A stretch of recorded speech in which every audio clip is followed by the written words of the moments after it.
क्या एक नाम किसी की पूरी जिंदगी तय कर सकता है? आज हम के अब्बास की लिखी कहानी भोली को समझने वाले हैं। ये एक ऐसी लड़की की कहानी है जो हमें दिखाती है कि जानते हैं, कभी-कभी अपनी आवाज को ढूंढ लेना ही सबसे बड़ी क्रांति होती है। और यही सवाल असल में इस पूरी कहानी का दिल है। क्या वाकई एक नाम किसी की किस्मत लिख सकता है? भोली के केस में तो उसका नाम एक बोझ बन गया था। एक ऐसी पहचान थी जो उसे दुनिया ने दी थी, वो नहीं जो उसने खुद अपने लिए चुनी थी। देखिए, उसका असली नाम तो सुलेखा था, पर ये नाम जैसे किसी को याद ही नहीं रहा। दुनिया के लिए वो बस भोली थी, मतलब एकदम सीधी सादी। और ये सिर्फ एक नाम नहीं था, ये तो एक पिंजरे जैसा था जिसने उसके असली वजूद को, उसके असली पहचान को कैद कर रखा था। तो सवाल ये उठता है कि आखिर सुलेखा भोली बनी कैसे? चलिए उसकी कहानी की शुरुआत देखते हैं। एक ऐसा बचपन जहां मुश्किलें और अनदेखा किया जाना यही उसके साथी थे। भोली की जिंदगी में मुश्किलें बचपन से ही एक के बाद एक आती रहीं। पहले तो एक हादसा हुआ जिससे उसके दिमाग पर असर पड़ा। फिर चेचक ने उसके चेहरे पर ऐसे दाग छोड़ दिए जो आप जानते हैं, उस जमाने में समाज की नज़रों में किसी की कीमत तय कर देते थे। और इसका नतीजा नतीजा ये हुआ कि वो हकलाने लगी, दूसरे बच्चे उसका मजाक उड़ाने लगे, और सबसे बुरी बात ये थी कि वो अपने ही घर में एक बोझ समझी जाने लगी। और बस इन्हीं सब वजहों से उसे नाम मिल गया भोली। मतलब एक ऐसा इंसान जिसे कोई भी आसानी से बेवकूफ बना सकता है। सोचिए, ये सिर्फ एक नाम नहीं था, ये तो एक लेबल था, एक तमगा था, एक ऐसा बेरहम फैसला जो समाज ने उसके माथे पर लिख दिया था। और हैरानी की बात तो देखिए, भोली का परिवार कोई गरीब नहीं था। उसके पिता रामलाल गांव के एक अच्छे खासे समृद्ध किसान थे। लेकिन घर की सारी दौलत, सारा प्यार भोली तक कभी पहुंचा ही नहीं। एक तरफ उसके भाई बहन थे, एकदम स्वस्थ और मजबूत, और दूसरी तरफ थी भोली, जिसे ऐसे नजरअंदाज किया जाता था मानो वो उस घर का हिस्सा ही ना हो। लेकिन फिर भोले की जिंदगी में एक बहुत बड़ा मोड़ आता है। एक ऐसी जगह खुलती है जो उसकी पूरी दुनिया को हमेशा के लिए बदलने वाली थी। और वो जगह थी स्कूल। पर उसे स्कूल कोई पढ़ाने लिखाने के लिए नहीं भेजा गया था। नहीं, उसे तो इसलिए भेजा गया क्योंकि तहसीलदार साहब का हुक्म था और गांव वालों के सामने एक मिसाल पेश करनी थी। बेचारी भोली, वो तो इतनी ज्यादा डरी हुई थी कि उसे लगा उसे भी घर की बूढ़ी गाय लक्ष्मी की तरह ही कहीं बेचा जा रहा है। स्कूल में उसकी टीचर ने उसे आवाज दी, और उस आवाज में कुछ ऐसा था जो भोली ने अपनी जिंदगी में पहले कभी महसूस नहीं किया था। सोचिए, पहली बार किसी ने उसका नाम इतनी नरमी से, इतने अपनेपन से लिया था। ये बहुत छोटा सा पल था, लेकिन ये सीधा भोली के दिल में उतर गया। टीचर के ये शब्द भोली के लिए किसी मरहम की तरह थे। शाबाश शाबाश, अपने दिल से डर निकाल दो, तुम भी बाकी सब की तरह बोल पाओगी। इन चंद लफ्जों ने पहली बार भोली के अंदर हिम्मत का एक छोटा सा बीज बो दिया। उसे ये यकीन दिलाया कि हां, उसकी भी एक आवाज है और उसे भी सुना जा सकता है। उस टीचर ने भोली को सिर्फ हौसला नहीं दिया, उसे एक सपना दिया।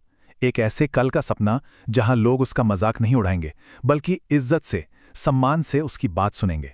बस इसी एक वादे ने भोली के दिल में एक नई उम्मीद जगा दी, एक नई जिंदगी जीने की चाह पैदा कर दी। तो साल बीतते गए, भोली अब बड़ी हो गई थी, और अब उसकी जिंदगी में अगला बड़ा पड़ाव आया। एक शादी का रिश्ता, एक ऐसा रिश्ता जो उसकी इस नई नई मिली उम्मीद को शायद हमेशा के लिए खत्म कर सकता था। ये रिश्ता आया था बिशंबर नाथ का। अब भोली के मौबात की नजर से देखें तो ये एक शानदार सौदा था। आदमी अमीर है, अपनी दुकान है, अपना घर है, और तो और शुरू में दहेज भी नहीं मांग रहा। लेकिन सिक्के का दूसरा पहलू वो बहुत डरावना था। बिशंबर की उम्र लगभग भोली के पिता जितनी थी। वो लंगड़ा कर चलता था और उसके बच्चे भी भोली से बड़े थे। ये रिश्ता नहीं था, ये एक साफ साफ समझौता था। और जब भोली के पिता के मन में ख्याल आया कि भाई भोली इस बारे में क्या सोचेगी, तो उसकी माँ ने क्या कहा? वह बेअक्ल क्या कहेगी, वो तो गूंगी गाय जैसी है। ये शब्द उस परिवार की पूरी सोच को सामने रख देते हैं। उनकी नज़र में भोली की कोई राय थी ही नहीं, कोई इच्छा ही नहीं थी, वो तो बस एक गूंगी गाय थी। तो अब कहानी में टेंशन और बढ़ जाता है। शादी का दिन आ पहुंचता है और दूल्हे का असली चेहरा सबके सामने आने वाला था। 5,000 रुपए, जी हां, 5,000 रुपए, ये कीमत लगाई गई भोली की। बिशंबर ने ठीक शादी के मौके पर जैसे ही उसकी नज़र भोली के चेहरे पर पड़े दाग धब्बों पर पड़ी, उसकी सारी इंसानियत जैसे खत्म हो गई और लालच जाग उठा। उसने शादी करने की एक कीमत तय कर दी। अब सोचिए, एक तरफ था बेशर्म लालच और दूसरी तरफ एक पिता की लाचारी। अपनी झूठी इज्जत बचाने के लिए रामलाल ने अपनी पगड़ी, जो उसका सम्मान थी, उठाकर बिशंबर के पैरों में रख दी। ये सिर्फ एक पिता का अपमान नहीं था, ये उस पूरी सोच का अपमान था जो बेटियों को बोझ समझती है। लेकिन अब कहानी अपने क्लाइमैक्स पर पहुंचती है। वो पल आता है जहां सालों की पढ़ाई और वो नया जगा हुआ आत्मविश्वास सब एक साथ बाहर आता है। ये पल भोली का नहीं था, ये पल था सुलेखा का। पिताजी, अपने पैसे वापस ले लीजिए, मैं इस आदमी से शादी नहीं करूंगी। और बस वो आवाज जिसे सबने दबा हुआ, कमजोर समझा था, वो सबके सामने गूंज उठी, एकदम साफ, बुलंद और बिना जरा भी हकलाए। ये सिर्फ शादी के लिए मना करना नहीं था, ये अपनी जिंदगी भर के अपमान को ठुकराना था। ये भूली का अंत था और सुलेखा का जन्म। ये बदलाव देखिए, जिसे कल तक गूंगी गाय कहा जा रहा था, वो अब एक पढ़ी लिखी शिक्षित महिला थी, जिसकी हकलाती हुई आवाज में अब डर नहीं बल्कि एक ठहराव था, एक स्थिरता थी।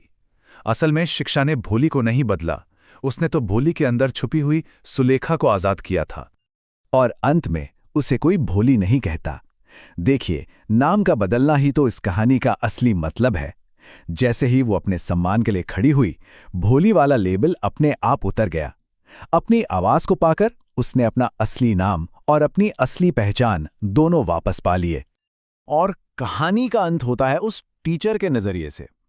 उसकी मुस्कुराती आंखों में ना एक गहरी संतुष्टि की चमक थी, वैसी ही चमक जो एक कलाकार को अपनी सबसे बेहतरीन कलाकृति को पूरा करने पर मिलती है।